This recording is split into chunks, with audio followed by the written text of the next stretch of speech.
네, 안녕하세요. 10월 7일 금요일 새벽 기도 시작하겠습니다. 기도드리겠습니다. 은혜로우신 우리 아버지 하나님, 오늘도 우리에게 또 새로운 날을 허락해 주신 것을 감사합니다. 오늘 하루를 시작하면서 우리 살아계신 하나님과 교제하며 하루를 시작합니다. 우리의 날을, 우리의 삶을 받아주시고 나를 통해서 오늘도 영광 받으시며 나를 통하여 많은 사람들에게 은혜를 끼치고 덕을 끼치는 귀한 하루가 되게 하여 주옵소서. 오늘 하루도 주님 앞에 의탁하며 예수님의 이름으로 기도드리옵나이다. 아멘. 네, 찬송가 197장 부르겠습니다.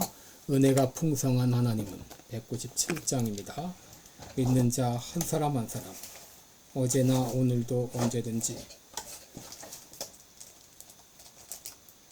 197장, 예전 찬송가는 178장입니다. 은혜가 풍성한 하나님은 되겠습니다.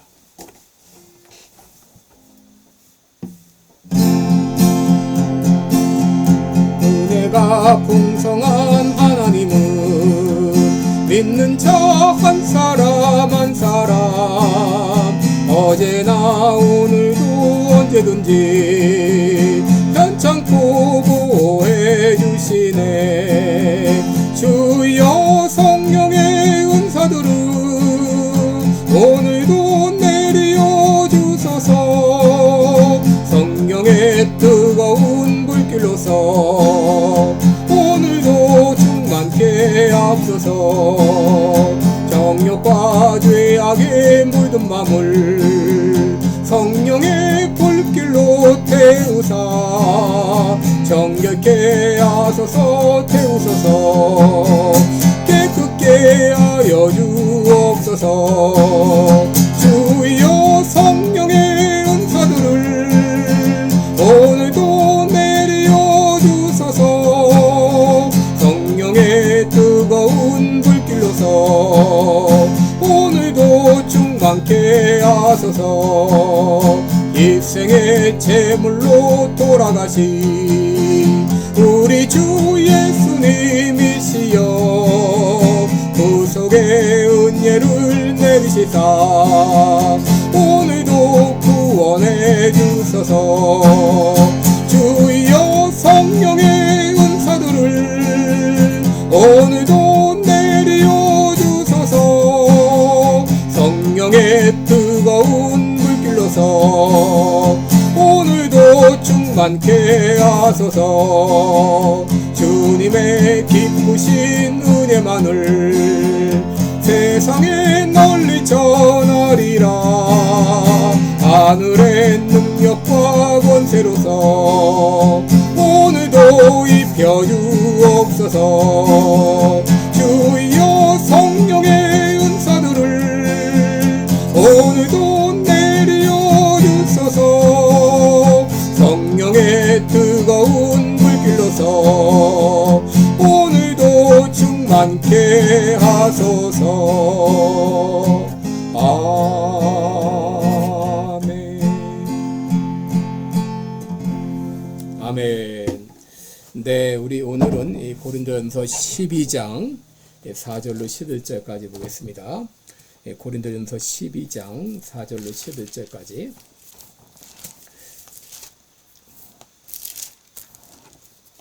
12장 4절로 11절까지 제가 봉독해 드립니다. 은사는 여러 가지나 성령은 같고 직임은 여러 가지나 주는 같으며 또 역사는 여러 가지나 모든 것을 모든 사람 가운데서 역사하시는 하나님은 같으니 각 사람에게 성령의 나타남을 주심은 유익하게 하려 하심이라. 어떤 이에게는 성령으로 말미암아 지혜의 말씀을, 어떤 이에게는 같은 성령을 따라 지식의 말씀을, 다른 이에게는 같은 성령으로 믿음을, 어떤 이에게는 한 성령으로 병 고치는 은사를, 어떤 이에게는 능력 행함을, 어떤 이에게는 예언함을, 어떤 이에게는 영들 분별함을, 다른 이에게는 각종 방언 말함을, 어떤 이에게는 방언들 통역함을 주시나니 이 모든 일은 같은 한 성령이 행하사 그 뜻대로 각 사람에게 나눠주시느니라. 아멘. 네, 우리 오늘은 오늘과 내일에 걸쳐서 성령의 은사란 무엇인가 이런 제목으로 함께 말씀을 나누겠습니다. 여러분 성령의 은사란 무엇인가? 4절 말씀 보면 은사는 여러 가지나 라고 말했는데 여기 은사라고 하는 말은 카리스마톤이라는 말입니다. 이 다른 말로 영어로 말하면 기프트, 선물이라고 하는 말인데 성령의 은사는 성령의 선물이라고 말할 수 있습니다. 6절에 보면 역사는 여러 가지나 그랬는데 역사라고 하는 말은 에네르곤, 바로 여기서 영어의 에너지라는 말이 나왔죠. works라고 말할 수 있는데 바로 이 에너지 혹은 이 works, 이 역사, 어떤 나타남, to active한 어떤 그런 나타나는 것이라고 말할 수 있습니다. 7절에 바로 성령의 나타남이라 이렇게 말했는데 나타난다고 하는 말은 파네로시스, 여기서 이제 파노라마라는 그런 말이 나왔는데요. 이 파네로시스, 이것은 영어로 말하면 demonstration, 드러낸다, 나타낸다 그런 말입니다. 바로 성령의 은사는 성령의 선물이라고도 말할 수 있고 성령의 나타나심이라고도 말할 수 있습니다.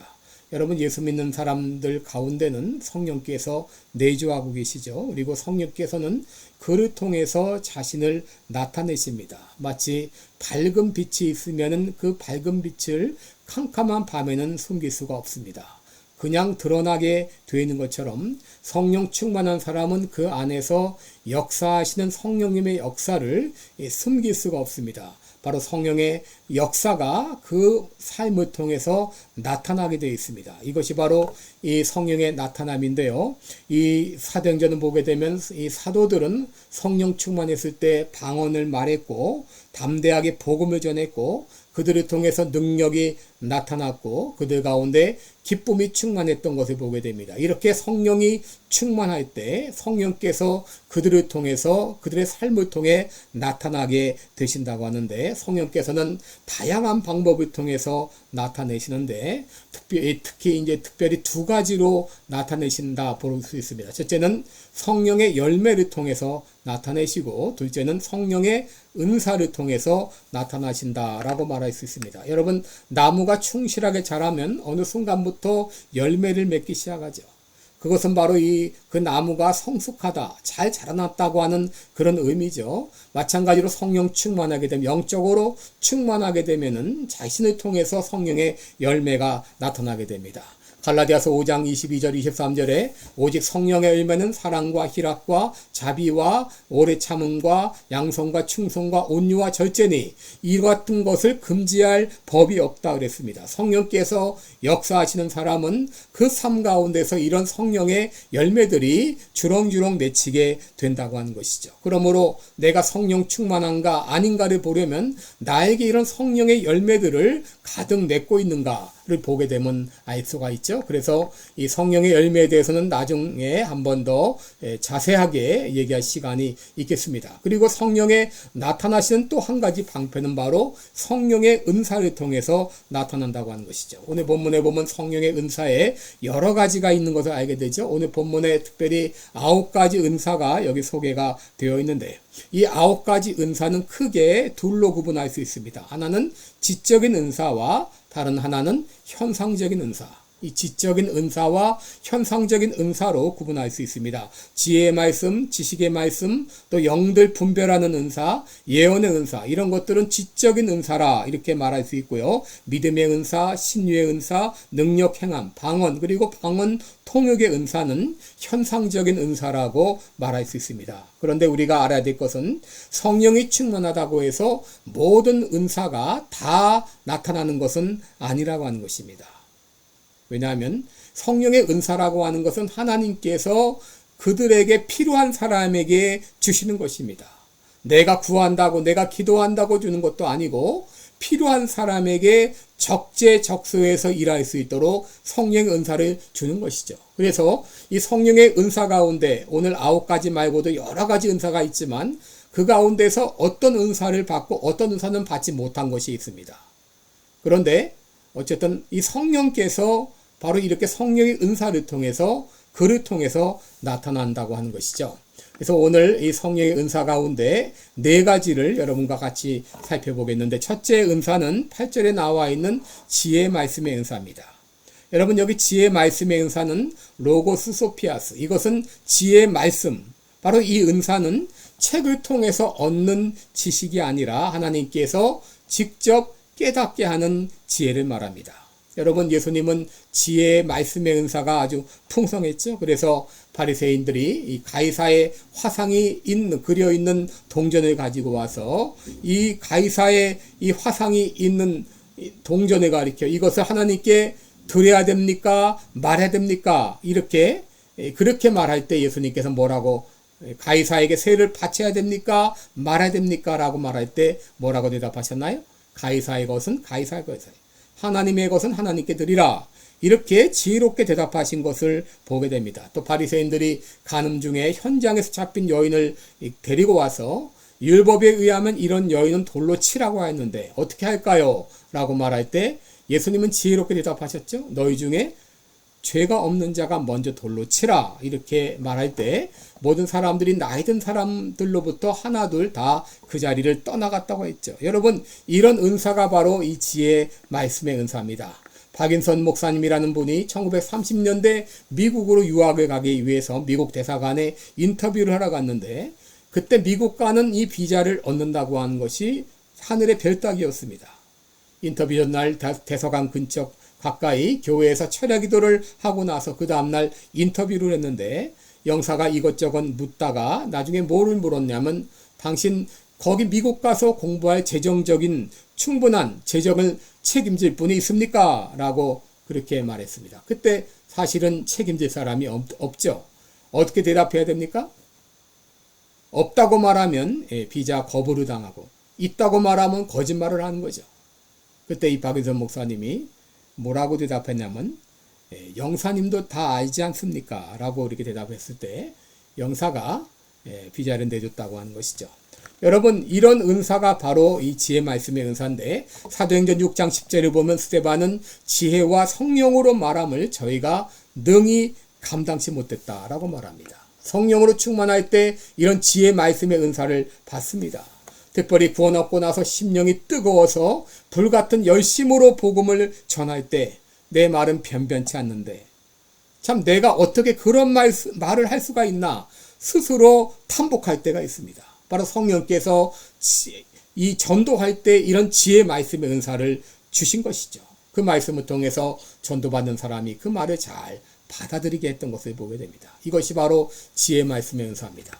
둘째 은사는 지식의 말씀의 은사인데요. 이것은 하나님의 깊은 것을 통달하여 깨닫는 은사입니다. 이 지식의 말씀의 은사는 어떤 사람이나 상황에 대해서 성령께서 초자연적으로 알려주는 은사라고 말할 수 있습니다.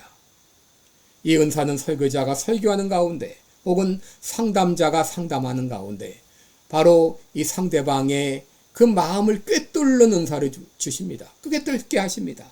꿰뚫어서 그 마음을 그 상태를 보게 하십니다. 바로 성령님의 역사로 이 상대방의 이 상황을 바로 파악하고 바른 길로 인도하게 하는 그 역사, 그 은사가 바로 지식의 말씀의 은사입니다. 셋째로 이 영들을 분별하는 은사입니다. 여러분, 이 은사는 이제 이 교회 안에서 귀신의 역사나 혹은 이단의 역사를 분별하여 말씀으로 쫓아내는 은사입니다. 어떤 사람이 이 거짓 영에 사로잡혀 있지 않은가, 어떤 사람이 악한 영에 사로잡혀 있지 않은지 지도자라면 이것을 분별할 수 있는 은사가 있어야 되죠. 그래서 교회 지도자는 반드시 이 은사를 받아야 되는데, 그래서 그 사람이 지금 말하는 것이 이 악한 영의 역사인지 혹은 거짓 영의 역사인지를 잘 분별해서 말씀으로 쫓아내야 이 교회가 분열되는 것을 막을 수 있고 어려움을 막을 수가 있는 것이죠. 그리고 네 번째로 예언의 은사입니다. 예언의 은사는 프로페테이아라는 말인데요. 여기서 이 프로핏, 영어로 선지자라는 말이 나왔죠. 이 선지자라고 하는 것은 미리 아는 사람이고 미리 말하는 사람입니다. 예언자는 앞날을 미리 말하는 사람이죠. 다시 말해서 예언의 은사는 감추인 은사를, 감추인 비밀을, 하나님의 비밀을 말하는 사람입니다. 모세가 모세 5경에 기록했는데 모세는 그 이전에 창세부터 있었던 이 모든 사건을 그는 보지 못했습니다. 그러나 성령님의 은혜로 그 모든 것들을 볼 수 있게 하시고 그래 기록할 수 있는 그런 은혜를 주셨습니다. 다윗은 성령님의 역사로 앞으로 일어날 일들을 예언했습니다. 메시아가 탄생할 것이고, 또 메시아가 고난을 받을 것이고, 또 메시아가 또 부활을 할 것이고, 이런 앞으로 일어날 역사를 이제 미리 예언했습니다. 이것이 다 예언의 은사입니다. 이 은사는 지금 하나님의 사자들로 말미암아 사람들의 죄와 위험을 알리고 또 그들의 의무를 지적하고 권고함으로 하나님의 뜻을 전달하는 그런 귀한 은사가 되겠습니다. 그래서 이 지적인 은사 네 가지를 오늘 말씀드렸습니다. 지혜의 말씀의 은사와 지식의 말씀의 은사와 영들을 분별하는 은사와 그리고 이 예언의 은사, 앞날을 내다보는 은사, 이런 은사, 이 지적인 은사, 이런 은사가 성령의 역사로 말미암아 나타나게 된다고 하는 것이죠. 그러나 이 은사가 모든 사람에게 공통적으로 나타나는 것은 아니고 특별히 하나님께서 적재적소에 필요한 사람에게 이런 은사를 주셔서 이 은사를 통해서 하나님의 일을 하게 하시는 것이죠. 그래서 모세를 비롯한 선지자와 사도들에게 이 예언의 은사를 주셔서 성경 말씀을 기록하게 하시고 또 이 지도자들, 특히 설교자들에게 지혜의 말씀과 지식의 말씀의 은사를 주셔서 이 성경 말씀을 잘 가르쳐서 전하는 그런 은사를 주는 것이죠. 그래서 이 성령 충만한 사람들은 삶을 통해서 이런 은사가 나타나게 된다고 하는 거 오늘 말씀을 통해서 기억하시기를 바라고 오늘도 이제 성령의 은사는 성령께서 필요한 사람에게 주시지만 우리들은 성령의 은사를 사모해야 됩니다. 주님, 내게 필요한 은사가 무엇입니까? 그 은사를 나에게 주십시오. 라고 기도할 때 성령께서 적재적소의 필요에 따라서 이 귀한 은사를 나눠주실 것을 믿습니다. 우리 교회에서 일할 때에 성령의 은사를 받지 않은 채 일하게 되면 너무나 힘들고 피곤하고 짜증만 나고 불평과 원망만 생깁니다. 그러나 은사를 받은 사람이 일하게 되면 기쁨이 넘치고 감사가 넘치고 은혜가 넘치게 되고 많은 사람들에게 유익과 그리고 기쁨을 주게 되는 것이죠. 그러므로 우리 모두 성령께서 나의 삶을 통해서 충만히 나타내 주옵소서. 캄캄한 밤에 빛을 감출 수 없듯이 이런 놀라운 은사를 나에게 부어주옵소서. 오늘 이 아침에 기도하시기 바랍니다. 기도하겠습니다. 은혜로우신 우리 아버지, 나를 구원하시고 성령께서 내 안에 내주하시고 이 성령께서 나를 통해서 나타내 주심을 감사합니다. 하나님 아버지, 혹시 성령께서 내 안에 계시지만 마치 골방에 성령님을 가둬준 것처럼 성령께서 나를 통해서 아무런 역사를 하지 못하고 있지 않습니까? 이제 성령께서 내 삶을 통해서 마음껏 역사하시도록 마음껏 나타내시도록 이제 내가 성령 충만케 하여 주옵시고 우리가 성령의 은사를 사모하며 기도하게 도와주시옵소서. 감사드리며 예수님의 이름으로 기도드리옵나이다. 아멘. 네, 오늘 성령의 은사를 위해서 간절히 기도해 주시기 바랍니다. 고맙습니다.